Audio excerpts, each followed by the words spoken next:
ओम शांति।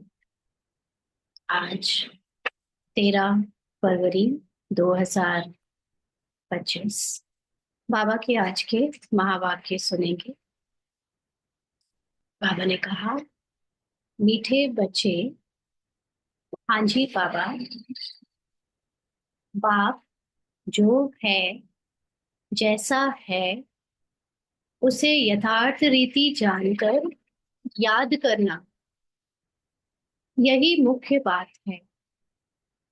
मनुष्यों को यह बात बहुत युक्ति से समझानी है। तो हम सब ने देखा कि जब से हमको बाबा का परिचय मिला है, तब से बाबा का यथार्थ रूप हमने और गहराई से धीरे धीरे धीरे जाना है। ऐसा नहीं है कि बाबा को हमने फर्स्ट डे जो जाना था कि बाबा एक ज्योति पुंज ज्योति बिंदु है, वही आज तक चल रहा है। अगर ज्ञान वहीं तक अटका हुआ है, माना हमारा योग बल नहीं बढ़ा है। क्योंकि बाबा जो अति सूक्ष्म है और आत्मा जो अति सूक्ष्म है, उसको जानने के लिए हमारी बुद्धि, ये जो तमो प्रधान मनुष्य की बुद्धि है, वो कम पड़ जाती है समझने के लिए। लेकिन बाबा जब आया तो बाबा ने बड़ी युक्ति से हमको जो इस ह्यूमन बॉडी ह्यूमन माइंड को समझ में आ सके, देह भान में रहते हुए मनुष्यों को समझ में आ सके, बाबा ने हमको वैसा ही ज्ञान उसी रूप में नाम रूप में के अंदर फंसाकर ज्ञान दिया, भक्ति से मिलता जुलता ज्ञान दिया, ताकि हम आसानी से उस पर विश्वास करके आगे बढ़ सके। लेकिन जैसे जैसे जो अति सूक्ष्मता में पुरुषार्थ कर रहे हैं, उन्हें बाबा का सत्य परिचय अनुभव होने लगा होगा। बाबा का यथार्थ रूप जो कि नाम रूप से परे है, वो अनुभव होने लगा होगा। तो बाबा हमको यही बात आज बता रहे हैं कि बाबा जो है जैसा है, अगर बाबा को हमने जान लिया होता, बाबा के बच्चों ने बाबा को यथार्थ जान लिया होता, तो फिर बाबा ऐसे क्यों कहता कि उसे यथार्थ रीति जान कर याद करना। जब जान ही लिया तो फिर ठीक ही याद कर रहे होंगे। लेकिन अभी भी कुछ है जो और भी जानना है। लेकिन मुख्य बात है कि साधारण मनुष्यों को यह बात हम ऐसे एज इट इज जो हमें पता चलती जा रही है अपने सूक्ष्म अनुभवों से, वो नहीं बता सकते, क्योंकि सब अभी हद के माइंड में फंसे हुए हैं, रोल में फंसे हुए हैं। इसलिए उनको नाम रूप से परे की कोई बात समझ में आ ही नहीं सकती। इसलिए नाम रूप के अंदर ही उनको जो क्लियर ज्ञान दे सकते हैं युक्ति से, वो समझाया जाना जाता है। तो ये मुख्य बात है कि हम बाबा को यथार्थ रीति जानकर याद करें। आज का प्रश्न है, सारे यूनिवर्स के लिए कौन सी पढ़ाई है जो यहाँ ही तुम पढ़ते हो। सारे यूनिवर्स के लिए कौन सी पढ़ाई है जो यहाँ ही तुम पढ़ते हो। बाबा ने उत्तर दिया, सारे यूनिवर्स के लिए यही पढ़ाई है कि तुम सब आत्मा हो। आत्मा समझकर बाप को याद करो तो पावन बन जाएंगे। सारे यूनिवर्स का जो बाप है, वह एक ही बार आते हैं सबको पावन बनाने। वही रचता और रचना की नॉलेज देते हैं। इसीलिए वास्तव में यह एक ही यूनिवर्सिटी है। यह बात बच्चों को स्पष्ट करके समझानी है। तो संसार में यूनिवर्स की पढ़ाई को विज्ञान या साइंस कहते हैं, जिसमें हम फिर क्लासिकल फिजिक्स में साइंस के द्वारा ये यूनिवर्स की स्थूल चीजें, फिजिकल चीजें कैसे काम करती हैं वो समझते हैं। और जो हम लोग यहाँ पढ़ाई करते हैं वो है आत्मा की पढ़ाई। तो क्योंकि आत्मा के अंदर ही 84 जन्मों का पार्ट नूंधा हुआ है, प्ले होता है, इसलिए अभी जो पढ़ाई हम बाहर के यूनिवर्स की साइंस के रूप में, विज्ञान के रूप में बाहर करते थे, उस पूरे यूनिवर्स को हम अपनी आत्मा के ज्ञान से जान सकते हैं। तो ये एकमात्र यूनिवर्सिटी है जहाँ पर आत्मा का ज्ञान दिया जाता है, और आत्मा को जान लेने से सारे यूनिवर्स को जान जाते हैं। तो पूरे विश्व में जितने भी समझने वाले मनुष्य हैं, मनुष्य आत्माएं हैं, उनको बाबा का ये पैगाम देना है कि यहाँ पे जो पढ़ाई कराई जाती है अपने सत्य की, आत्मा की, वो आकर पढ़े। इस पढ़ाई से ही हम बॉडी कॉन्शियसनेस, फिजिकल बॉडी की जो भी अभी तक बिलीफ सिस्टम से, उससे निकल कर हम अपने सूक्ष्म आत्मा के पवित्रता में लौटते हैं। तो ये रचता और रचना की नॉलेज है, माना ये पूरा ड्रामा कैसे काम करता है। क्योंकि अभी तक तो फिजिक्स और साइंस में हम लोग सूरज, चांद, सितारे, ग्रह, नक्षत्र, धरती, इन सब की जो नॉलेज ले रहे थे, उसमें केवल वही तक जान सके जहां तक वो प्रोसेस कैसे काम करता है।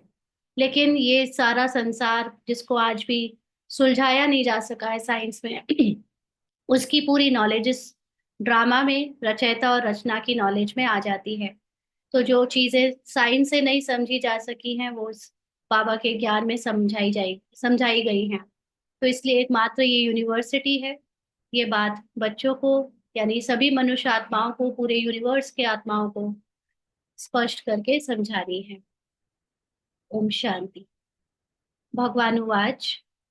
अब यह तो रूहानी बच्चे समझते हैं कि भगवान कौन है।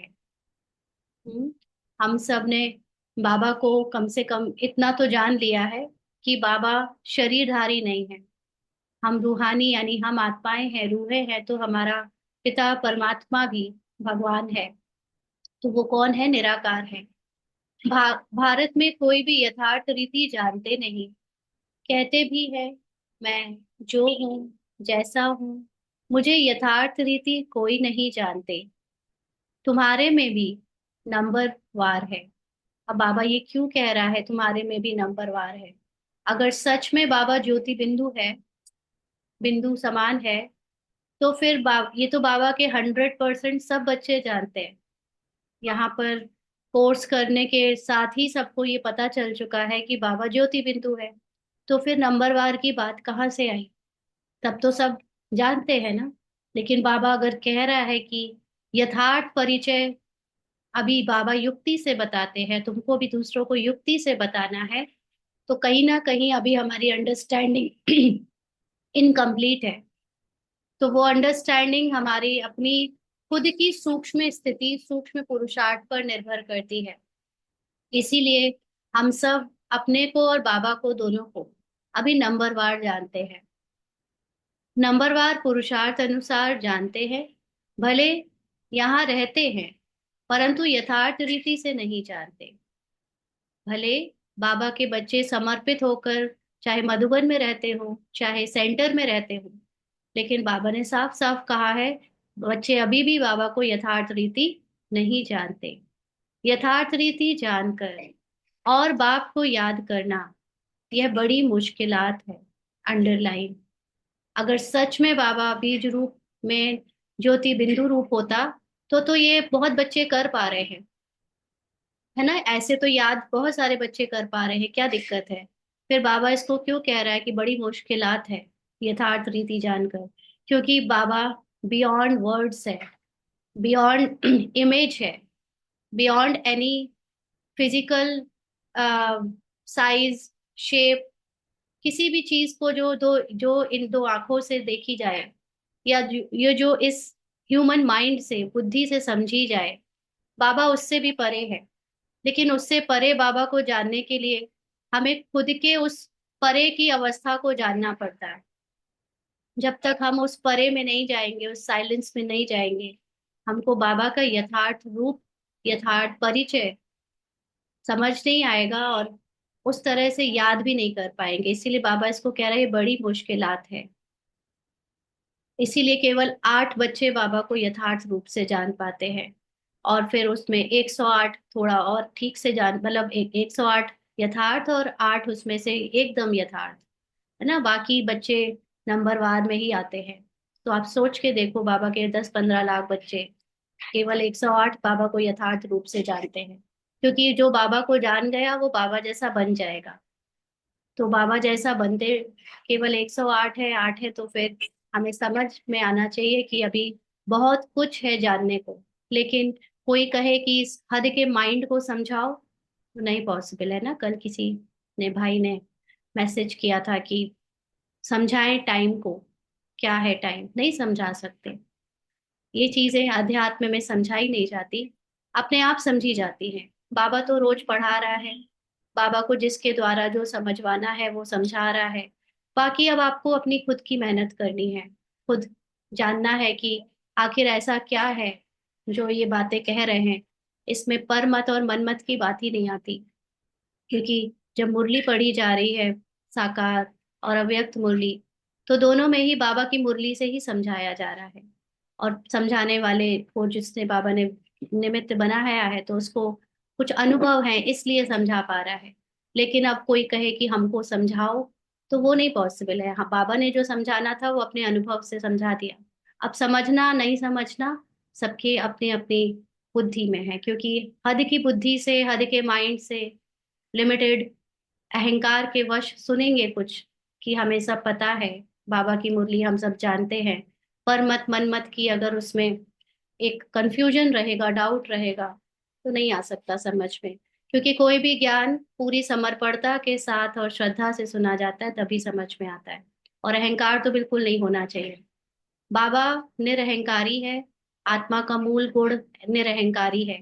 और थोड़ा भी अहंकार से अगर हम ये ज्ञान सुनते हैं कि हमें बहुत आता है, तो आ ही नहीं सकता समझ, क्योंकि अहंकार के सामने ये ज्ञान टिक टिक ही नहीं सकता।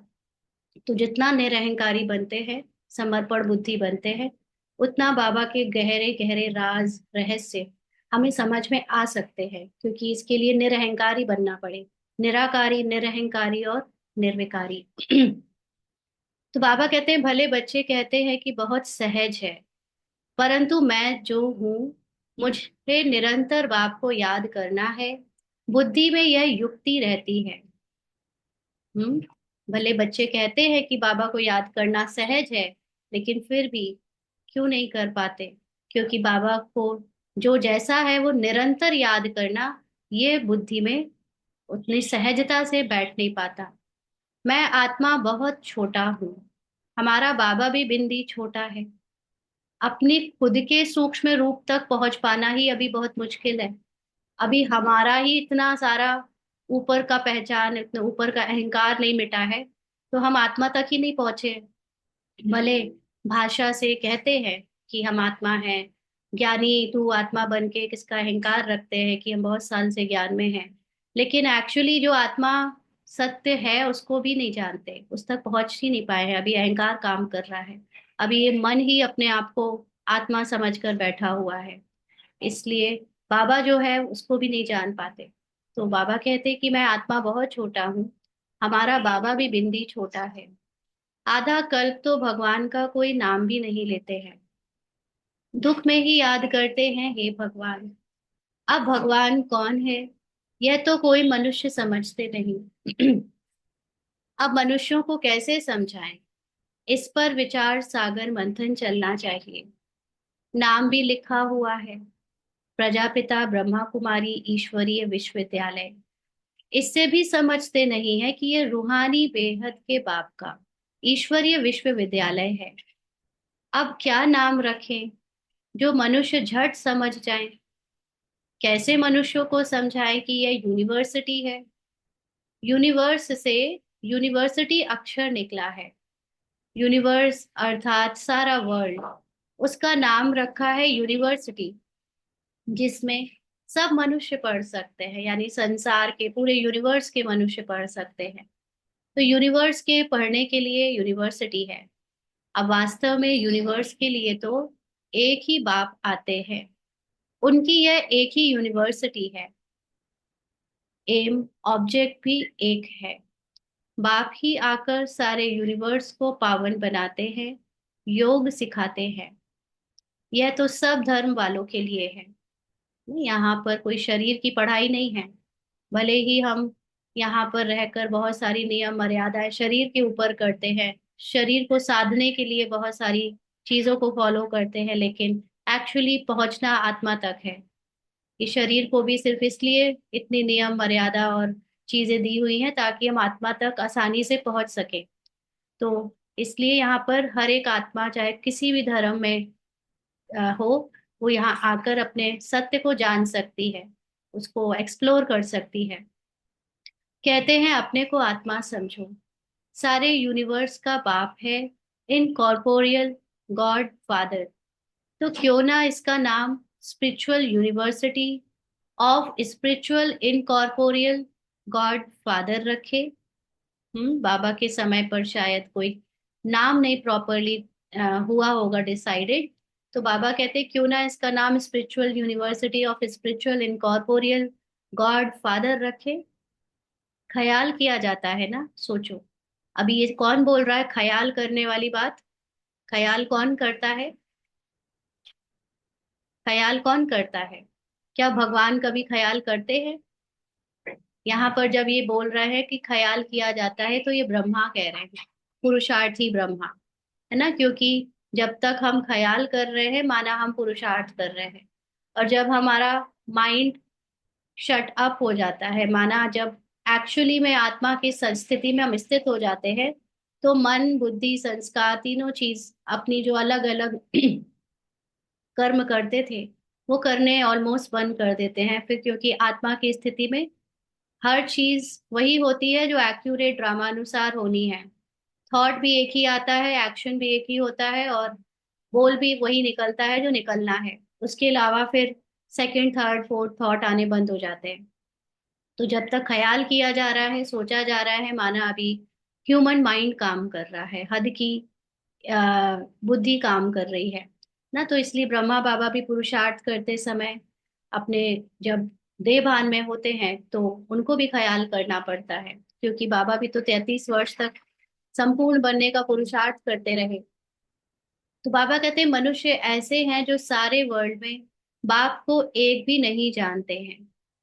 रचता रचता को जाने तो रचना को भी जाने ना। मेन अगर भगवान को जान जाए तो पूरे संसार को जान जाए।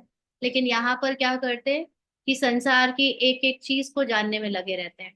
जैसे बीज को जान जाए तो पूरे पेड़ को जान जाए, लेकिन एक एक पत्ती को जानेंगे तो जरूरी नहीं कि फूल के बारे में जान पाए, डाल के बारे में जान पाए, डंठल के बारे में जान पाए, है ना? तो इसीलिए जो टोटल एब्सोल्यूट फॉर्म है परमात्मा, उसको जान जाओ तो उसके पार्ट को, उसके अंदर की रचना को भी जान जाए। तो रचता द्वारा ही रचना को जाना जा सकता है। जब परमात्मा को जाने तो हम उसकी रचना को जाने, यानी ड्रामा को जाने, यूनिवर्स को जाने, आत्मा को जाने। बाप बच एक्चुअली आत्मा को रचना नहीं कहेंगे। आत्मा तो सदा बाबा के जैसी है ही, बट रचना ये ड्रामा है, यूनिवर्स में जो दिख रहा है सब कुछ वो है। रचता को जाने तो रचना को भी जाने। रचता द्वारा ही रचना को जाना जा सकता है। बाप बच्चों को सब कुछ समझा देंगे। अंडरलाइन, बाप बच्चों को, अगर आप बाबा को यथार्थ रूप से जान जाओ तो बाबा ही आपको सब कुछ समझा देगा, क्योंकि बाबा हमें सब कुछ याद दिलाने आया है। कुछ भी ऐसा नहीं है जो हमें पता नहीं है, हमें मतलब इस आत्मा को, आत्मा भी बाप समान कंप्लीट नॉलेजफुल है ही। लेकिन जो ये ह्यूमन माइंड है, या हद का माइंड है, ये अभी मन ऐसे तमो प्रधान अवस्था के कारण अपने सत्य को भूल गया है। तो बाबा हमको सिर्फ उस सत्य तक पहुंचाने के लिए मदद कर रहा है। इसलिए अगर हम परमात्मा को यथार्थ जान जाए तो अपने को और पूरे संसार को, खेल को, ड्रामा को समझ ले। और कोई भी जानते नहीं। ऋषि मुनि भी नेति नेति करते गए। ऋषि मुनियों ने बहुत कोशिश की परमात्मा के बारे में जानने की, और बहुत कुछ उनके बारे में लिखा भी, लेकिन एंड में फिर उन्हें नहीं जाना जा सकता, ऐसे नेति नेति करके चले गए। तो बाप कहते हैं तुमको पहले यह रचता और रचना की नॉलेज नहीं थी, अभी रचता ने समझाया है ना, परमात्मा ने अभी आकर समझाया है। बाप कहते हैं मुझे सब पुकारते भी है कि आकर हमको सुख शांति दो, क्योंकि अभी दुख अशांति है। उसका नाम ही है दुख हरता सुख करता। वह कौन है? भगवान। वह कैसे दुख हर कर सुख देते हैं, यह कोई नहीं जानते। कैसे देते हैं, कोई बताएगा? बाबा दुख हर के सुख कैसे देता है, आप लोग बताएंगे? अनम्यूट कर सकते हैं। आप जान गए हैं बाबा कैसे दुख दूर करके सुख देता है? ओम शांति दीदी। हाँ जी। देह भान से निकाल के निराकारी अवस्था, निराकारी स्थिति में बाबा के जैसे जब बन जाते हैं तो दुख खत्म हो जाते हैं और आनंद की अनुभूति होने लगती है। ठीक है। और हमें ओम शांति। हाँ जी। अपनी सही पहचान देने के लिए जब बाबा देते हैं हमको कि तुम मेरे जैसे ही हो, तब हम सुख पाते हैं। ठीक है, और बताएं।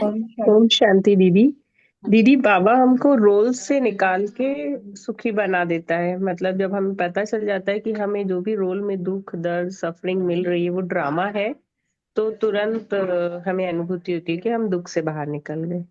हम्म, और ओम कोई? शांति दीदी। ऐसे बोलते हैं ना कि ड्रामा फिक्स है, तो बस ये समझ में आ गया है कि ये तो ऑलवेज फिक्स है, इसको चेंज नहीं कर सकते हैं, तो ये इसमें भी खुशी मिलती राइट। तो बाबा हमें ड्रामा की नॉलेज देकर, आत्मा और परमात्मा के बारे में तो फिर भी लोग जानते थे, बट जो ये ड्रामा की मुख्य नॉलेज है, उसके कारण हमें मुक्ति, जीवन मुक्ति मिलती है। मुक्ति तो हमें आत्मा जानकर भी मिल जाती है, लेकिन ड्रामा की नॉलेज से हमें जीवन मुक्ति मिलती है, क्योंकि फिर हम कर्तापन के भाव से मुक्त हो जाते हैं, लॉ ऑफ कर्मा से मुक्त हो जाते हैं। क्योंकि जब ड्रामा बना बनाया है तो फिर कर्म किए किसने, किसने कराए? कोई फ्री विल नहीं है।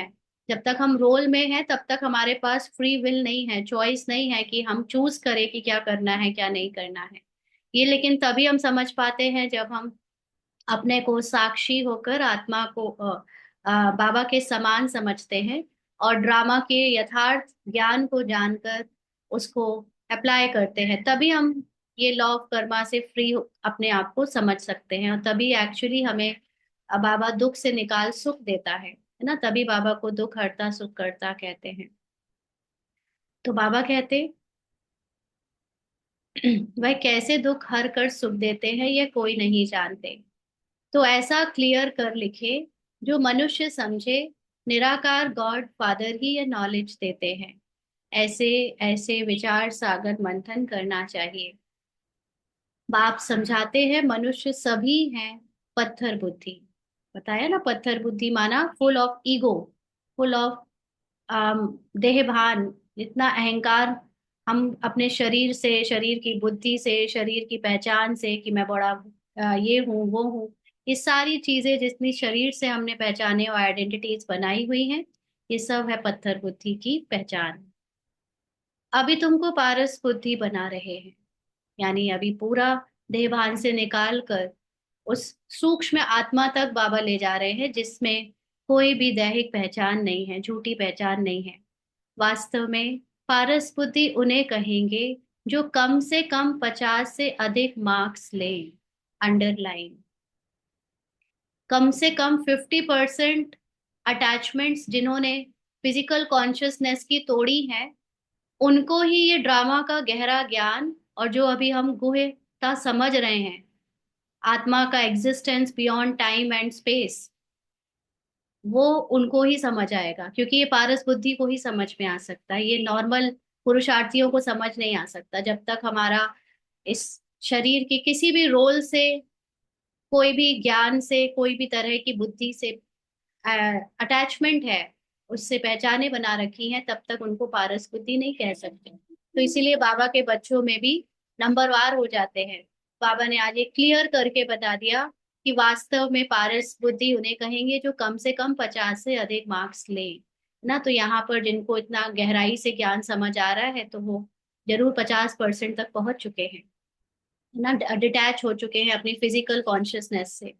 बाकी 50% रहा हुआ है, तो वो भी ड्रामा अनुसार हो जाएगा। लेकिन मुख्यतः अपने शरीर के अहंकार को तोड़ना, ये सबसे पहले हर मनुष्य को करना पड़ता है, चाहे वो ज्ञान में है चाहे वो भक्ति में है। भक्ति में भी यही सिखाते हैं कि आप अपने पहले आपको समर्पण बुद्धि बनाइए, भगवान पर पूरा अपना हर तरह का अहंकार खत्म करिए, तब जाकर आपको भगवान की लीला समझ में आएगी। तो ये भगवान की लीला पत्थर बुद्धि नहीं समझ सकते। बाबा कहते फेल होने वाले पारस बुद्धि नहीं, यह भी कोई समझते नहीं है कि राम को बाण क्यों दिखाए हैं। श्री कृष्ण को स्वदर्शन चक्र दिखाया है कि उसने सबको मारा, और राम को बाण दिखाए हैं। तो बाण क्या होता है? बाण कभी खुद को नहीं मारे जाते, बाण दूसरों को मारे जाते हैं। और स्वदर्शन चक्र मतलब स्व का दर्शन करना, माना खुद के दर्शन से ही पुरुषार्थ पूरा करना। तो यहाँ पर जो ये सूक्ष्म ज्ञान समझ गया है, उसके लिए पूरा यूनिवर्स उसके अंदर है। इसलिए अब उसकी लड़ाई किसी बाहर वाले से नहीं है, कोई परिस्थिति से नहीं है, कोई देहभान, कोई देहधारी से नहीं है। वो अपने अंदर ही पूरा चिंतन मगन होकर कर रहा है, बाबा के साथ कंबाइंड होकर।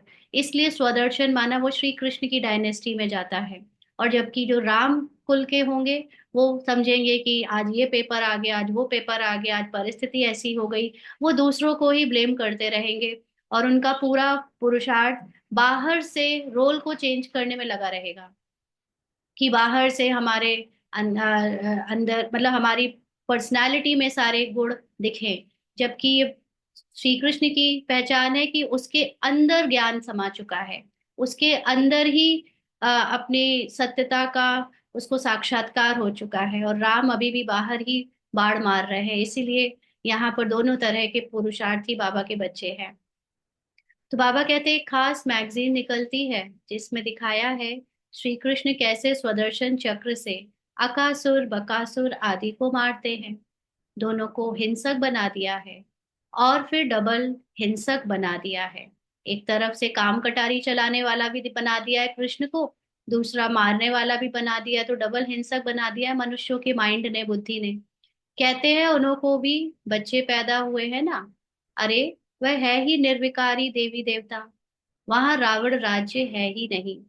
इस समय रावण संप्रदाय कहा जाता है। अभी तुम समझाते हो हम योग बल से विश्व की बादशाही लेते हैं, तो क्या योग बल से बच्चे नहीं हो सकते? योग बल का मतलब क्या?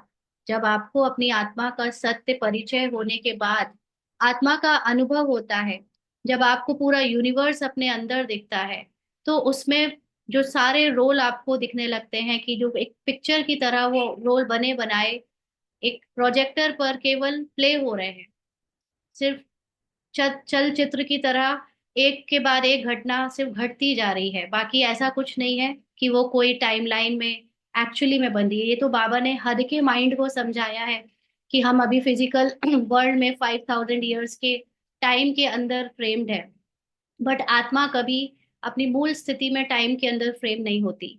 उसका पार्ट, उसकी रोल 5000 साल में फ्रेम्ड है, क्योंकि जैसे एक पिक्चर होती है तो उसको शुरू होता है तो खत्म भी होती है। तो वैसे ही ये संसार का खेल 5000 साल के अंदर टाइम फ्रेम्ड है, बट आत्मा जो अपनी मूल अवस्था में स्थित है वो उस टाइम फ्रेम से बाहर है ना। तो जिसने योग बल से अपने आत्मा के सत्य को देख लिया है, अनुभव कर लिया है, यूनिवर्स को अब बाहर नहीं अपने अंदर अनुभव कर लिया है। इसीलिए देखो साइंस में भी अब चेंज आ गया है। पहले क्लासिकल फिजिक्स की जो थ्योरी थी, वो सारी रिसर्च बाहर करती थी, बाहर का ब्रह्मांड, बाहर का यूनिवर्स, बाहर सूर्य चांद सितारे जानवर आदि। और अब जो क्वांटम फिजिक्स आई है वो अपने अंदर की स्टडी है। उसमें जितने भी नियम आए हैं उसमें कोई भी नियम क्लासिकल थ्योरी से मैच नहीं करते। तो वो एकदम रैंडम थ्योरी है जो अभी आई है। उसमें क्वांटम में हर चीज रैंडम होती है, कुछ भी पता नहीं किया जा सकता पहले से।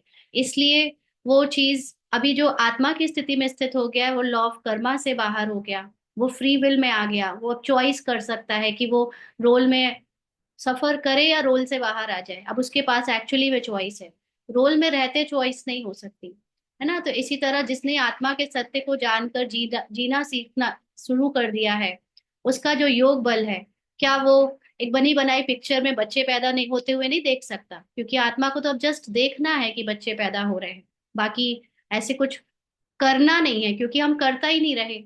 योग बल का मतलब अकर्ता अभोक्ता असोचता।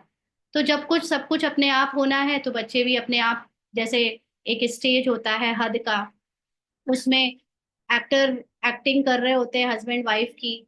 और अगर उनको दिखाना है कि भाई बच्चे पैदा करने हैं, तो थोड़ा सा सीन ऐसा क्रिएट किया कि हाँ हाँ बच्चे हो रहे हैं, और वो रोने की आवाज आने लगी, और एक दूसरा हाथ में बच्चा लेकर आ गया कि देखो ये बच्चा है आपका, है ना, ऐसा कुछ। तो ऐसे ही एक्चुअली उस आत्मिक अवस्था में आप जस्ट ऑब्जर्वर हो, आप सिर्फ देख रहे हो अपनी मूवी को। उसमें कुछ कर ही नहीं रहे हो। तो योग बल से भी जो बच्चे आने हैं का मतलब ये नहीं कि बच्चे एक्चुअली पैदा करने वाली स्थिति, वो भी है। जब आप देह भान में हो तो आपको वो महसूस होता रहेगा कि भाई कैसे होंगे कैसे होंगे।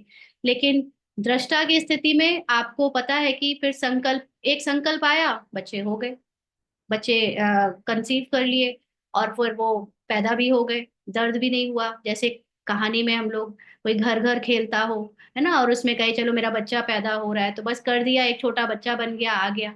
तो ये बिल्कुल एक्चुअली में वैसे ही दुनिया चल रही है। लेकिन हमारी ये हद की माइंड, अहंकार कहता है ऐसे कैसे, पूरा नियम सिखाओ, पूरा बताओ, ऐसे कैसे। तो ये ऐसे कैसे योग की स्थिति में नहीं समझी जा, मतलब बिना योग की स्थिति से नहीं समझी जा सकती। तो बाबा कहते वह है ही निर्विकारी दुनिया। अभी तुम शूद्र से ब्राह्मण बने हो, ऐसी अच्छी रीति समझाना है जो मनुष्य समझे। इनके पास पूरा ज्ञान है, थोड़ा भी इस बात को समझेंगे तो समझा जाएगा कि यह ब्राह्मण कुल का है। कोई के लिए तो झट समझ जाएंगे कि यह ब्राह्मण कुल का है नहीं। आते तो अनेक प्रकार के हैं ना। तो तुम spiritual university of spiritual incorporeal God father लिख कर देखो क्या होता है। बाबा कोई, अब यहाँ पर हम लोग जो है इतना नाम के पीछे आ, एक तरह से कंसर्न्ड होते हैं कि अगर थोड़ा सा भी नाम इधर का उधर कर दिया तो क्यों कर दिया। एज अ ब्राह्मण हम लोग अभी इतने फिजिकल कॉन्शियसनेस में हैं, क्योंकि मुझे याद है कि जब बाबा ने गीता पाठशाला खुलवाई थी निमित्त बनवाकर, अभी तो उसको छोड़ा हुआ है सेवा से, लेकिन उस समय कुछ लोगों ने उस पर आवाज उठाई, जो अपने आप को वहाँ का अथॉरिटी समझते हैं, मतलब इस यूनिवर्सिटी की जो अथॉरिटी समझते हैं। तो वो उन्होंने आवाज उठाई कि आप ये नाम नहीं, आप ये नाम नहीं लिख सकते। हमने उसका नाम हैप्पीनेस सेंटर लिखा, कोई बोलता था नहीं आपको तो गीता पाठशाला ही लिखनी पड़ेगी। नहीं तो जिसने आत्मा को अनुभव कर लिया, आप उसको नाम रूप समय में फंसा ही नहीं सकते।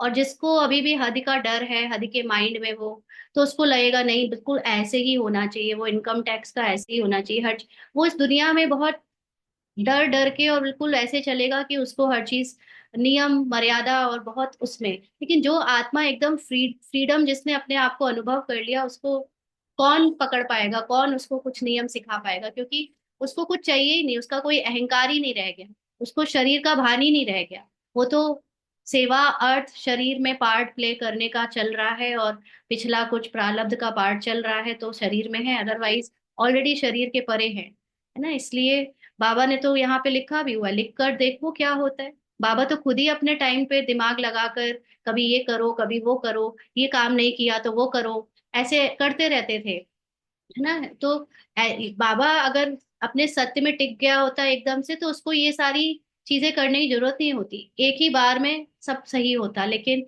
इतना कुछ पुरुषार्थ करना करवाना, सेवा करना करवाना, उसके लिए इतने सारे राय देना, ये अभी भी बाबा का पुरुषार्थी हद का माइंड करवा रहा है। तो ऐसे ही हम सब में जब तक पुरुषार्थी हैं, हद के माइंड में फंसे हैं, तो हिट एंड ट्रायल करते रहते हैं। बट आत्मा में स्थित हो गए, फिर इन सब चीजों की जरूरत ही नहीं होती। तो बाबा कहते हैं विचार सागर मंथन कर अक्षर मिलाने होते हैं, इसमें बड़ी युक्ति चाहिए लिखने की, जो मनुष्य समझे। यहाँ यह नॉलेज गॉड फादर समझाते हैं अथवा राजयोग सिखलाते हैं। यह अक्षर भी कॉमन है, जीवन मुक्ति, डीटी, सॉवरेनिटी इन सेकंड। आज बाबा ने कई सारे अंग्रेजी अक्षर यूज किए हैं। तो सबसे पहले वो जो अंग्रेजी अक्षर है ऊपर, spiritual university of spiritual incorporeal godfather का मतलब आध्यात्मिक विश्वविद्यालय। किसका? आध्यात्म के। इनकॉर्पोरियल मतलब, इनकॉर्पोरियल मतलब अशरीरी, गॉड फादर मतलब परमात्मा का। और यहाँ पर जो बाबा ने वर्ड यूज किया जीवन मुक्ति, डीटी सॉवरेनिटी मतलब जीवन मुक्ति के लिए जो देवी देवताओं की राजधानी होती है उसको एक सेकंड में प्राप्त करो। तो राजधानी को हम एक सेकंड में कैसे प्राप्त कर सकते हैं, अभी तो राजधानी आई नहीं। इसीलिए स्वर्ग और सतयुग कहीं बाहर नहीं, एक सेकंड में यहीं स्थित हो जाओ, अपने सत्य में स्थित हो जाओ, ड्रामा को याद करो, एंड जीवन मुक्ति इज हियर। यही तुरंत की तुरंत जीवन मुक्ति मिलती है ना। इसलिए ये एक सेकंड का वर्ड यूज किया है बाबा ने, इन सेकंड, जीवन मुक्ति, डीटी सॉवरेनिटी इन सेकंड।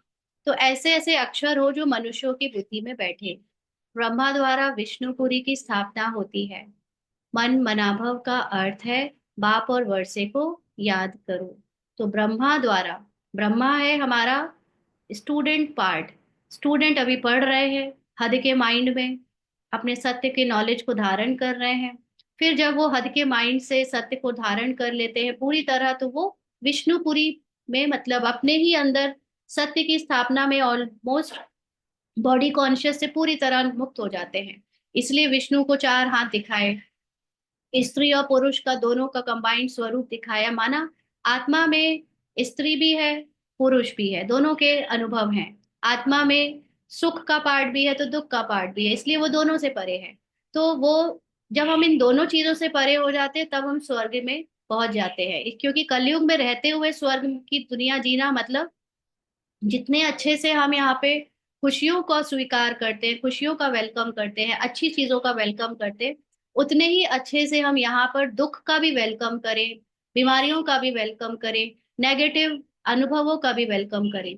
तब एक्चुअली कहा जाए कि हमारे अंदर स्वर्ग आ गया, हम आत्मा इन दोनों से परे हो गए, विष्णुपुरी हो गया ना। तो इसलिए अभी बाबा को 1 मिनट के लिए मनमनाभव होकर याद करें।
आगे बाबा कहते हैं, तुम हो ब्रह्मा मुख वंशावली ब्राह्मण कुलभूषण स्वदर्शन चक्रधारी।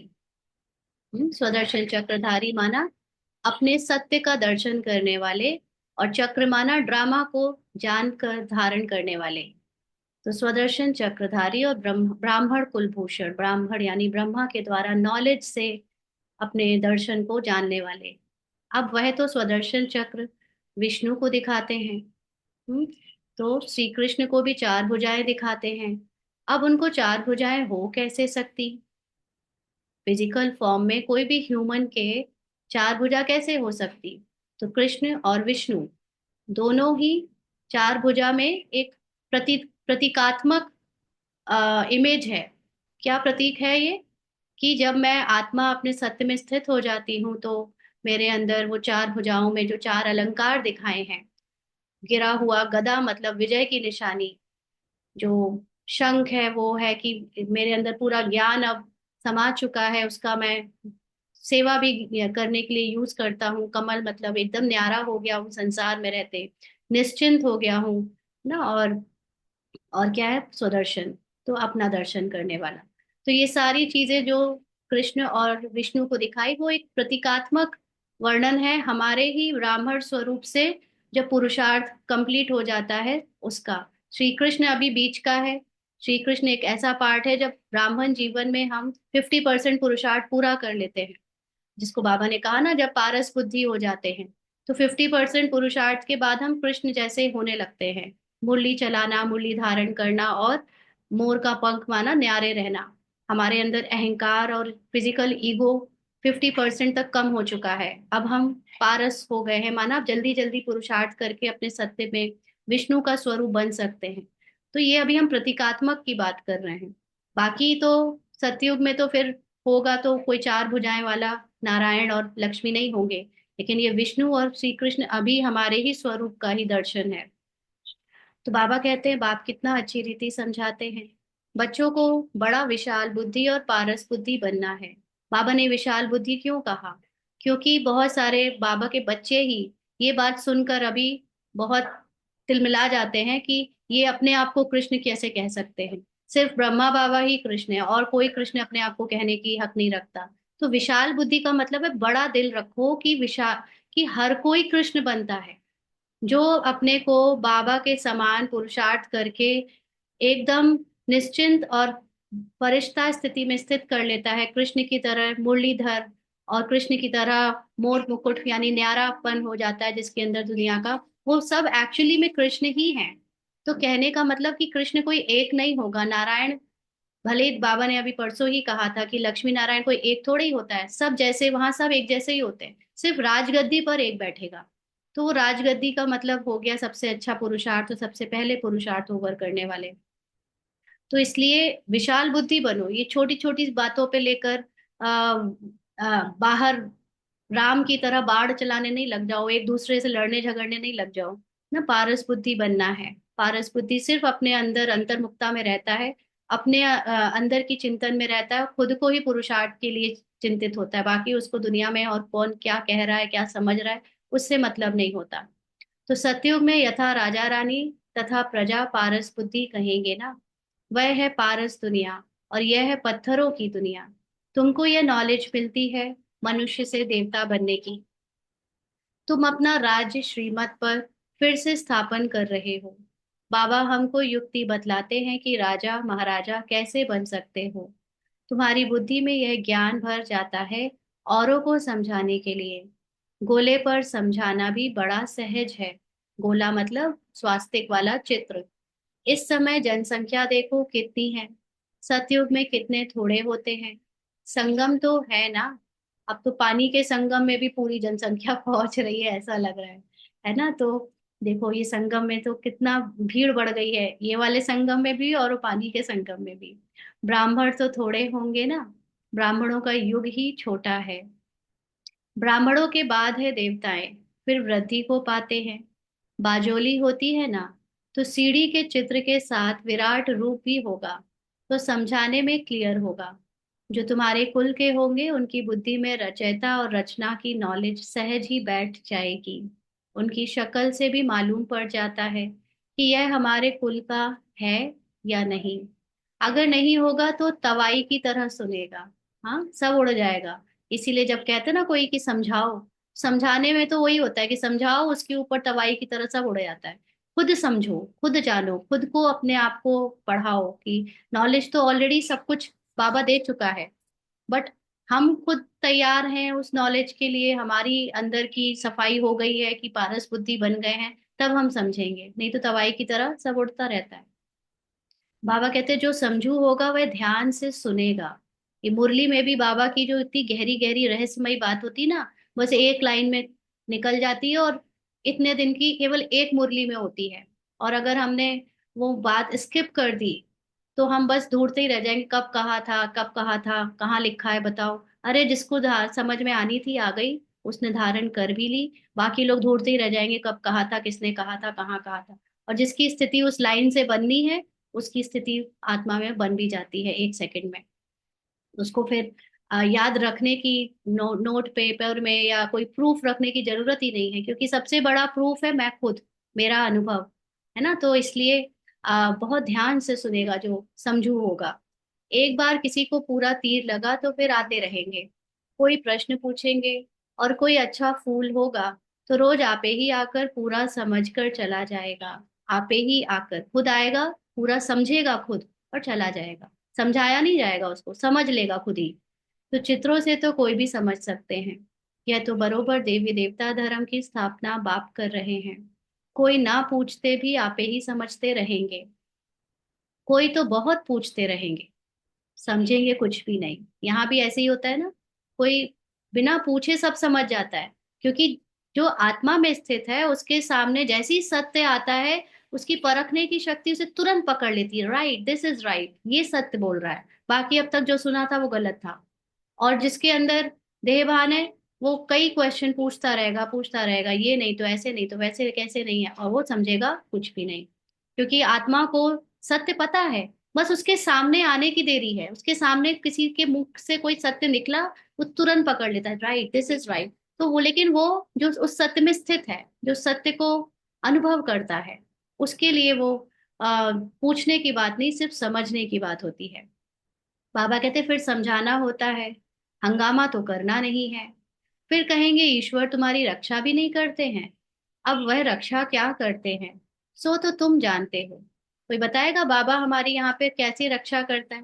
जैसे कई बार ऐसे हुआ है कि बाबा के बच्चों को बहुत बाहर से विरोध का सामना भी करना पड़ा, झेलना भी पड़ा, लेकिन वो लोग समझते हैं कि भगवान ने तुम्हें बचाया नहीं, तुम तो भगवान भगवान करते हो। बट हम में से हमारी जो समझ है वो कहती है कि भगवान ने हमें ऑलरेडी बचाया हुआ है। तो वो कौन सी समझ है ऐसी जिसमें हम ये समझते हैं कि भगवान ने हमें बचाया हुआ है? कोई बताएगा? अनम्यूट कर सकते हैं। हम्म। ओम शांति दीदी। हाँ जी। बाबा हमें हर टाइम एक रास्ता बताता जाता है। जैसे अगर हमारा मन कभी परेशान होता है तो वो मुरली में पॉइंट्स ऐसे आ जाते हैं जो उनके द्वारा ही होते हैं, और वो हमें एक्यूरेट पता चल जाते हैं, हमारे माइंड से क्लिक कर जाते ये हैं। उस समय इतना और लगा नहीं, एक एक लाइन, जब कोई परिस्थिति में बाहर से ऐसा लगा कि हार गए, दूसरों ने आपको हरा दिया, बट आपके अंदर कौन सी ऐसी बात एक लाइन में बताओ जो जिससे हम जानते हैं कि बाबा ने हमें बचाया हुआ है। ड्रामा। ज्ञान इमर्ज हो जाता है, आत्मबल बढ़ जाता है। दीदी ड्रामा। ऐसे दीदी भी कर ऐसा लगता है कि परिस्थितियां हमारी स्थिति को आगे बढ़ाने के लिए आई हैं। हम्म। दीदी ऐसे भी कह सकते हैं ना कि भाई ड्रामा है सो फिक्स है, मतलब ये पक्की बात है। ठीक है, बिल्कुल। तो कुछ कुछ को क्लियर है कि जैसे ही कोई घटना घटती है अंदर से बड़ी खुशी, ये तो ड्रामा में एक सीन घटित हो रहा है, एक जस्ट सीन ही तो आया है, सीन में ये सब।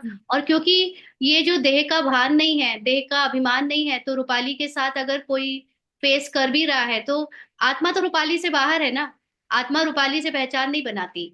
तो रूपाली के साथ कोई इंसल्टेड वाला सीन भी आया तो आत्मा ने तो रूपाली को साक्षी होकर देखा और उसको कोई फर्क ही नहीं पड़ा, क्योंकि वो जानती है उसका सत्य क्या है और ये ड्रामा में बनी बनाई स्क्रिप्ट है, और सामने वाला भी एक्चुअली में उसके समान एक आत्मा ही है। वो कोई दुश्मन नहीं है, वो आत्मा भाई है। तो बहुत मतलब ऐसे तो फिर बहुत लाइनें हैं, बट मेन बात है कि ड्रामा याद आ जाता है, और ड्रामा के साथ अपना सत्य याद आ जाता है, तो हम अपने रोल से अलग हो जाते हैं। परविंदर दीदी सिस्टर आप कुछ कहोगे? ओम शांति दीदी। दीदी ऐसे भी कह सकते हैं कि ये खेल चल रहा है। हाँ, वही बोल रही हूँ मैं कि ड्रामा मतलब खेल ही तो हुआ, है ना, ड्रामा मतलब खेल। जी जी हाँ, जी। तो आपको बुरा नहीं लगेगा, लोग सोचेंगे कि हमारे साथ ये हुआ वो हुआ, बट हमें लगेगा कि हंसी आ रही है कि ये अंदर से समझ रहे हैं सच में हो रहा है, ये सब नाटक चल रहा है ना। और दीदी बाबा ने कहा कि जब भी कोई बात होए तो मेरे साथ जुड़ जाओ, तो सारा एकदम खेल हाँ, खत्म हो बाबा के जाते हैं। साथ कंबाइंड होना ही सबसे बड़ी रक्षा है, क्योंकि आत्मा का कोई कुछ नहीं बिगाड़ सकता। आपने हाँ मान लीजिए बिल्कुल सही। शरीर को मार पीट भी लिया, शरीर में खून भी आ गया, लेकिन आत्मा का तो कुछ नहीं बिगड़ा। तो यही तो हाँ। रक्षा है सबसे बड़ी बाबा के साथ और बाबा के ज्ञान की। हाँ जी। तो आगे बाबा कहते हैं, सो तो तुम जानते हो बाबा क्या रक्षा करते हैं। कर्मों का हिसाब किताब तो हर एक को अपना चुकतू करना है। अब प्रारब्ध होगी, किसी के साथ कुछ हिसाब किताब होगा तो शरीर पर भी आएगा, क्योंकि जैसे जीसस क्राइस्ट का बताया ना, जीसस क्राइस्ट का पुराना जन्म के हिसाब किताब का जो भी था वो उनके ऊपर आया, इसलिए क्रॉस पे चढ़ाया गया उन्हें। लेकिन जो आत्मा, जो पवित्र आत्मा थी, पवित्र ज्ञान के साथ नया जन्म हुआ था, वो तो बिल्कुल उससे फ्री थी, क्योंकि वो अपने आप को उससे अलग ही जानते थे ना, सत्य को जानते थे। तो ऐसे ही हम में से जो अपने सत्य को नया जन्म में आ चुका है, वो पुराने जन्म को चुकतू करते समय भी न्यारा रहेगा। तो ऐसे बहुत हैं, तबीयत खराब होती है तो कहते हैं रक्षा करो। बाप कहते हैं हम तो आते हैं पतितों को पावन बनाने, माना तुम्हारा जो शरीर से पहचान है उससे निकाल लें। तुम उसी को ही अपना सत्य समझकर बैठे हो, ये बीमार होने वाला शरीर, ये दुखी होने वाला मन, ये तुम नहीं हो, यही तो तुमको मैं बताने आया हूँ। बाबा कहते वह धंधा तुम भी सीखो। पाप पांच विकारों पर जीत पहनाते हैं, तो और ही जोर से वह सामना करेंगे। विकार का तूफान बहुत जोर से आता है ना, जब सफाई करोगे तो फिर देह भान का निकली सारी बातें निकलेंगी। बाप तो कहते हैं बाप का बनने से यह सब बीमारियां उथल खाएंगी, तूफान जोर से आएंगे, पुराने पुराने इच्छाएं कामनाएं जाग जाती हैं, पुरानी पुरानी जो हरकतें होती थी विकारों की, वो कहो आ जाए अचानक से एक्शन में। तो पूरी बॉक्सिंग है, अच्छे अच्छे पहलवानों को भी हरा लेते हैं। कहते हैं ना चाहते भी कुदृष्टि हो जाती है, रजिस्टर खराब हो जाएगा। कुदृष्टि वाले से बात नहीं करनी चाहिए, जो रोल कॉन्शियस है, जो बॉडी कॉन्शियस है ना, कि मैं किसी का फलाना ये हूँ वो हूँ, उनसे बात भी नहीं करनी चाहिए। बाबा सभी सेंटर्स के बच्चों को समझा रहे हैं कि कुदृष्टि वाले बहुत ढेर हैं, नाम लेने से और ही ट्रेटर बन जाएंगे। ये बाबा बाहर वालों की बात नहीं कर रहा है, बाबा अपने ही बच्चों की बात कर रहा है, जो ब्रह्मा कुमार ब्रह्मा कुमारी का चोला पहनकर पुरुषार्थ कर रहे हैं। उनमें ही बहुत सारे कुदृष्टि वाले बच्चे हैं। अगर नाम ले दिया तो वो तो फिर ट्रेटर हो जाएंगे और ही उल्टा हावी हो जाएंगे यहाँ पर। इसलिए बाबा नाम नहीं लेता। अपनी सत्यानाश करने वाले उल्टे काम करने लग पड़ते हैं। काम विकार नाक से पकड़ लेता है, माया छोड़ती नहीं। कुकर्म कुदृष्टि कुवचन निकल पड़ते हैं, कुचलन हो पड़ती है। इसलिए बहुत बहुत सावधान रहना है। तुम बच्चे जब प्रदर्शनी आदि करते हो तो ऐसी युक्ति रचो जो कोई भी सहज समझ सके। यह गीता ज्ञान स्वयं बाप पढ़ा रहे हैं, इसमें कोई शास्त्र आदि की बात नहीं है। यह तो पढ़ाई है, किताब गीता तो यहाँ है नहीं। बाप पढ़ाते हैं, किताब थोड़े ही हाथ में उठाते हैं। न संसार में कोई भी ऐसा सत्संग नहीं है जहां पर कोई बिना किताब के या कुछ पेपर लिए पढ़ाए। सिर्फ बाबा ब्रह्मा बाबा के द्वारा जो ज्ञान सुनाया गया शिव बाबा का, वही बिना किसी सोर्स के आया ना, इसलिए वो परमात्मा है, इसका ये सबसे बड़ा प्रूफ है। तो बाबा कहते फिर यह गीता नाम कहाँ से आया? यह सब धर्मशास्त्र बनते ही बाद में है। कितने अनेक मठ पंथ हैं, सबके अपने अपने शास्त्र हैं। टाल डाल जो भी है, छोटे छोटे मठ पंथ, उनके भी शास्त्र आदि अपने अपने हैं। तो वह हो गए सब बाल बच्चे, उनसे तो मुक्ति मिल ना सके। आत्मा का ज्ञान वहां नहीं मिल सकता। सर्वशास्त्रमयी शिरोमणि गीता गाई हुई है, गीता का भी ज्ञान सुनाने वाले होंगे ना, तो यह नॉलेज बाप ही आकर देते हैं। कोई भी शास्त्र आदि हाथ में थोड़े ही है। मैं भी शास्त्र नहीं पढ़ा हूँ, तुमको भी नहीं पढ़ाते हैं। वह सीखते हैं सिखलाते हैं। यहाँ शास्त्रों की बात नहीं, बाप है ही नॉलेजफुल। हम तुमको सभी वेदों शास्त्रों का सार बतलाते हैं। मुख्य है ही चार धर्मों के चार धर्म शास्त्र। ब्राह्मण धर्म का कोई किताब है क्या? कितनी समझने की बातें हैं। यह सब बाप इसीलिए अभी तक जो हमने पढ़ने पढ़ाने का भक्ति मार्ग में सीखा, या अपने पढ़ाई के लौकिक में पढ़ाई का सीखा, उसमें कॉपी रजिस्टर पेन लेकर बैठते थे, तो सामने भी वो लोग पढ़ाने वाले भी कॉपी और रजिस्टर से पढ़ाते थे या बुक से पढ़ाते थे। बट अभी ये धारण करने की बातें हैं। यहाँ पर ये सारा ज्ञान एक्चुअली में है भी थोड़े समय के लिए, और वो ज्ञान तभी पॉसिबल है उसको जब तुरंत के तुरंत धारण किया जाए। सिर्फ कॉपी में लिख कर छोड़ देते हैं तो वो कॉपी में ही रह जाता है, अपने अंदर धारण नहीं होता। इसलिए उसको तुरंत धारण करते जाओ, नया समझते जाओ, धारण करते जाओ। फिर कोई बात पे काम कर रहे हो तो उसको लिख कर उसको बार बार पढ़ो, ताकि वो सबकॉन्शियस माइंड में चला जाए ना। तो ये सब आप बैठ डिटेल में समझाते हैं। मनुष्य सब पत्थर बुद्धि है, तब तो इतने कंगाल बने हैं। देवताएं थे गोल्डन एज में, वहां सोने के महल बनते थे, सोने की खानियां थी। अभी तो सच्चा सोना है नहीं, सारी कहानी भारत पर ही है। तुम देवी देवता पारस बुद्धि थे, विश्व पर राज्य करते थे। अभी स्मृति आई है, हम स्वर्ग के मालिक थे, फिर नरक के मालिक बने हैं। जब तक सोल कॉन्शियस थे तब तक हमारे लिए स्वर्ग मतलब अपने भी अंदर सातों गुणों का भरमार था, और बाहर भी उसी के हिसाब से प्रकृति भी थी। और अभी बॉडी कॉन्शियस है, इसलिए अपने भी अंदर भूले हुए हैं अपनी सत्यता को, और बाहर भी सब कुछ झूठा है ना। तो अब फिर पारस बुद्धि बनते हैं। यह ज्ञान तुम बच्चों की बुद्धि में है, जो फिर औरों को समझाना है। ड्रामा अनुसार पाठ चलता रहता है, जो टाइम पास होता है सो एक्यूरेट। फिर भी पुरुषार्थ तो कराएंगे ना, बाबा तो पढ़ाता रहेगा। बाबा जानता भी है, नॉलेजफुल है कि कौन कितना पढ़ेगा, लेकिन फिर भी बाबा का काम है कि सब बच्चों को बराबरी से पढ़ाए। तो एक एक घटना पाठ में चलती रहती है। जिन बच्चों को नशा है कि स्वयं भगवान हमको हेवन का मालिक बनाने के लिए पुरुषार्थ कराते हैं, उनकी शक्ल बड़ी फर्स्ट क्लास खुशनुमा रहती है। बाप आते भी हैं बच्चों को पुरुषार्थ कराने, प्रारब्ध के लिए। यह भी तुम जानते हो, दुनिया में थोड़े ही कोई जानते हैं। हेवन का मालिक बनाने भगवान पुरुषार्थ कराते हैं, तो खुशी होनी चाहिए। शक्ल बड़ी फर्स्ट क्लास, खुशनुमा होनी चाहिए।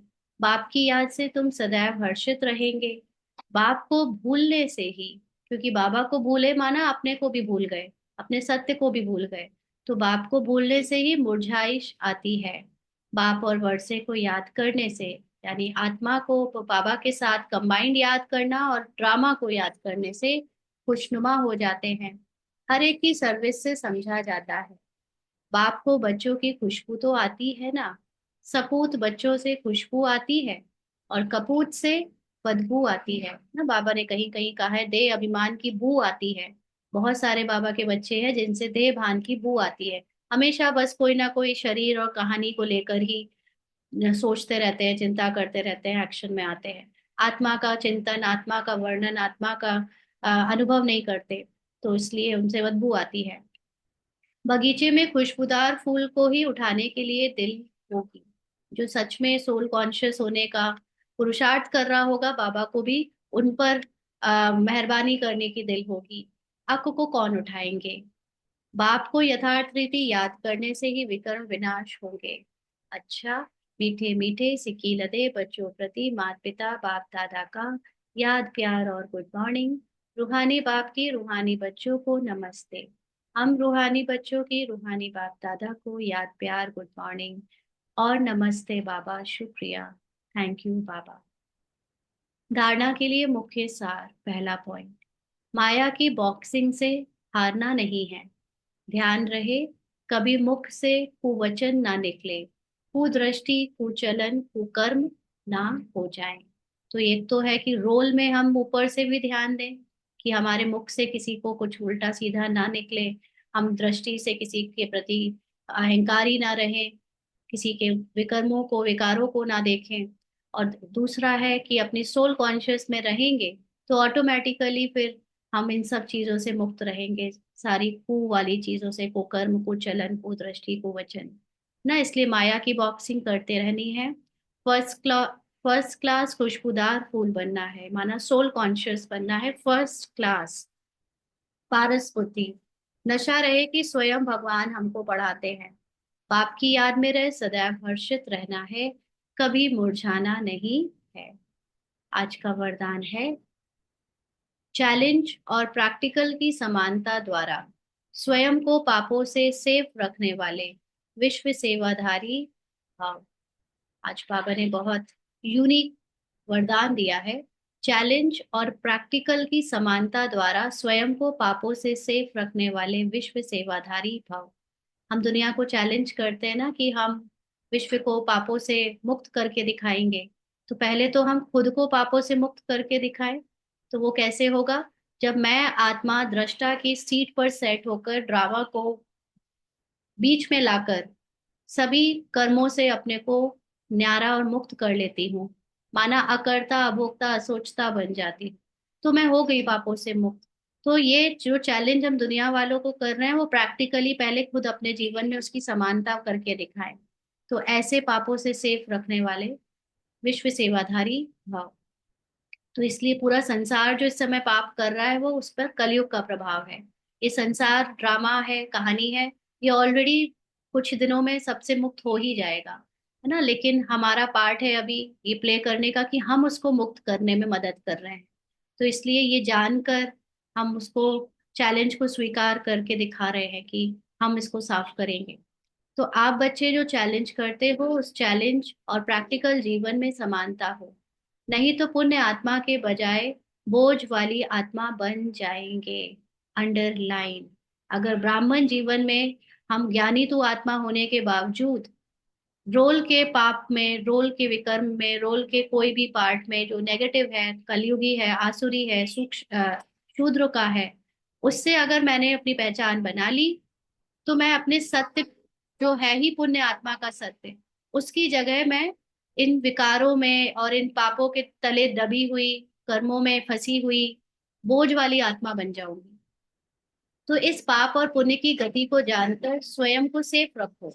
माना ना ये पाप करने वाली मैं हूं ना पुण्य करने वाली मैं हूं, मैं दोनों से ही मुक्त आत्मा साक्षी हूँ, निराकार बाबा के समान बाहर हूँ इस खेल से।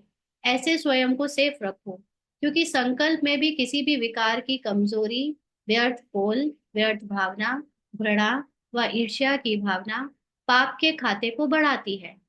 पाप का खाता मतलब रोल कॉन्शियस बना देती है, तो दुख फील कराती है।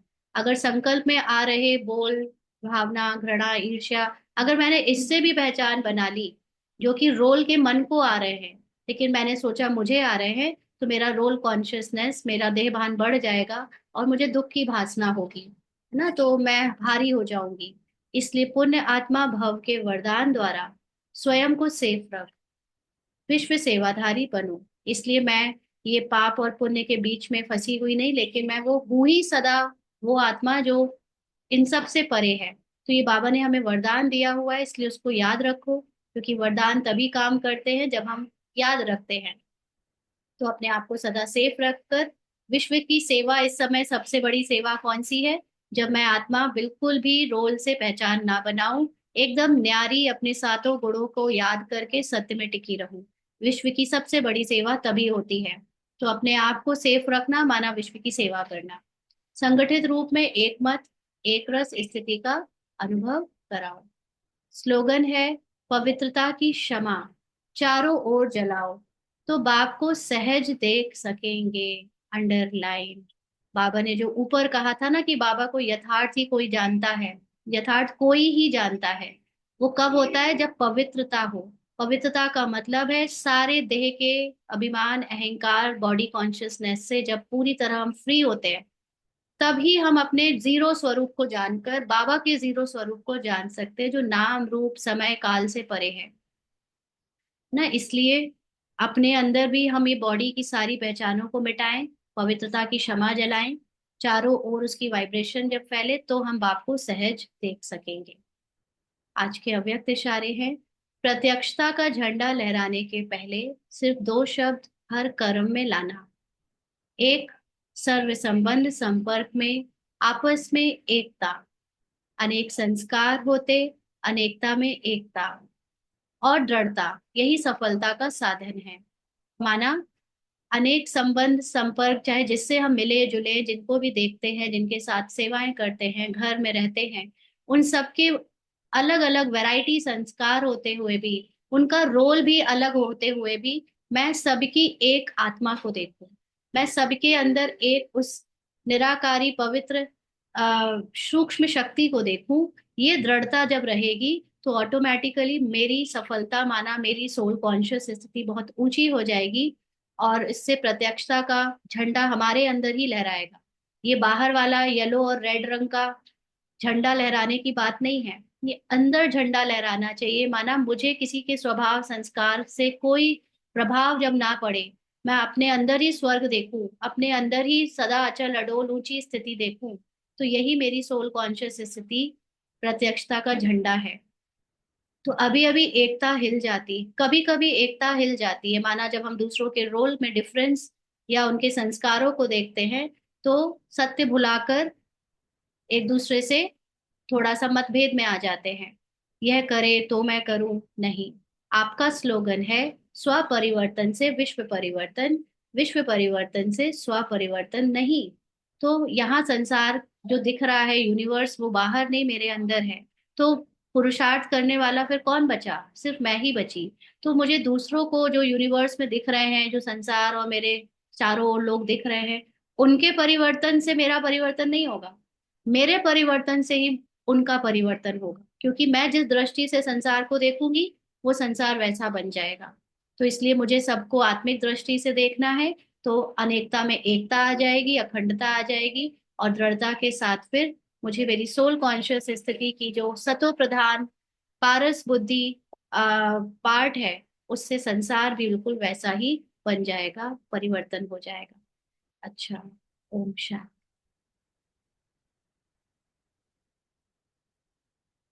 हाँ जी, आज के बोले के पॉइंट सुनाएंगे। हम अनम्यूट कर सकते हैं। कौन सुना रहा है?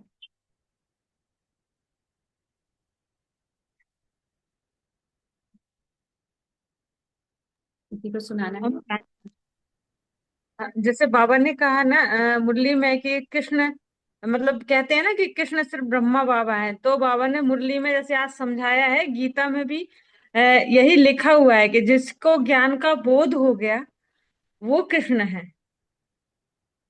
और कृष्ण में मतलब शरीर बदलता रहता है, इसीलिए मुझे लोग मतलब हम लोगों को देह भान में रहते हैं, इसलिए शरीर बदलता है तो हम सोचते हैं पार्ट खत्म हो गया। और परमात्मा तो न जन्म लेता है, समय से परे है। तो जिसने इस चीज को जान लिया वो कृष्ण है, जिसको इस बात का बोध हो गया। रियलाइजेशन हो गया। बिल्कुल। जी। ममता बहन आप बताएं। ओम शांति दीदी, आज के मुरली से मुझे ये पॉइंट टच हुआ कि एक स्वदर्शन चक्रधारी और एक तीर कमान लेके, तो आज ये इतने गहराई में पता चला कि मतलब जो सात राम का जो बताया है कि वो बाहर तीर 9 7। चलाता था, वो देहदारी देखते थे, और स्वदर्शन मतलब स्व का दर्शन जो करेगा वो कृष्ण है। ये बहुत मुझे टच कर गई बात आज। बाहर का रोल नहीं देखना है, अपने आप को ही अंदर देखना है।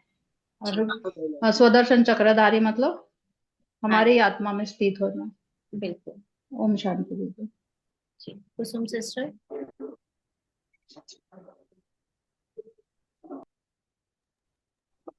श्वेता सिस्टर।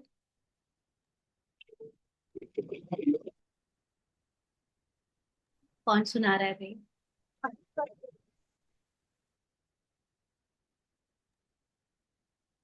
जी, लता सिस्टर। शांति देवी। हाँ जी। बाबा ने हमें सबसे बड़ा जो ज्ञान दिया वो यूनिवर्सल ज्ञान है। पूरे यूनिवर्स में पूरी यूनिवर्सिटी एक ही है जिसके अंदर बाप पढ़ाते हैं, और उसमें हमें आत्मा का ज्ञान देते हैं।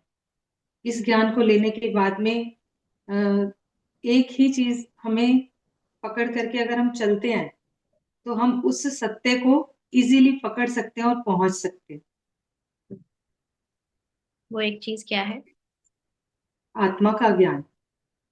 बाबा ने हमें आत्मा का ज्ञान दिया, यूनिवर्सल ज्ञान दिया। ठीक है जी। और कौन सुनाएगा? ओम शांति। हाँ जी।